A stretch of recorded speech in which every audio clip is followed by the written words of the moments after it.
The Jujutsu Kaisen ending received a lot of criticism for a wide variety of reasons, but one of its biggest sins is the fact that Ryomen Sukuna was never shown at his full potential. This was emphasized by Uraume when talking to Kinji Hikari. Now this makes a lot of sense when considering how Sukuna was weakened throughout the fight by the fists of the Jujutsu Kaisen protagonist, Yuji Itadori, who could separate his soul from his vessel, Megumi Fushiguro. This is something that proved to be pivotal in the final battle, so what Uraume mentions is a fact and undermines that conflict to a degree. Right after Ryomen Sukuna dies at the hands of Yuji Itadori at the tail end of the Shinjuku Showdown arc, Uraume tells Kinji Hikari that they only won because the King of Curses wasn't at his best and would have defeated them if he was in his true Heian era form. This would seem like a bizarre statement to make because the villain obtained his real body, but that came with a caveat, and it is the fact that he had a vessel in Megumi Fushiguro.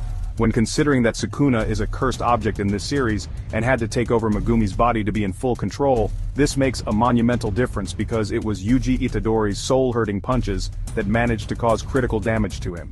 It was these punches that weakened Sukuna and reduced his cursed energy to the degree that the main cast had a chance against. This was further emphasized near the end of the final battle when Megumi managed to fight back and separate himself from the King of Curses, leaving Sukuna totally exposed.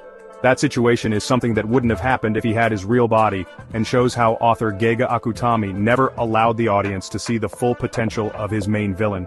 There's another factor to take into account. In a context where Sukuna has his Heian-era body, the Jujutsu Kaisen story could have also ended sooner.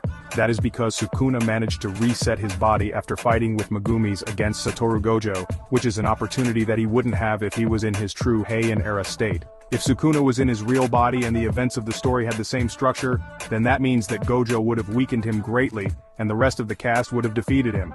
Moreover, a lot of fans have mentioned that Sukuna only won against Satoru because he had Mahoraga at his disposal, which is something that also disproves Uraume's point. The Jujutsu Kaisen ending has several creative decisions that have divided the fandom because of a variety of reasons, and not seeing Sukuna at his best might have been a problem.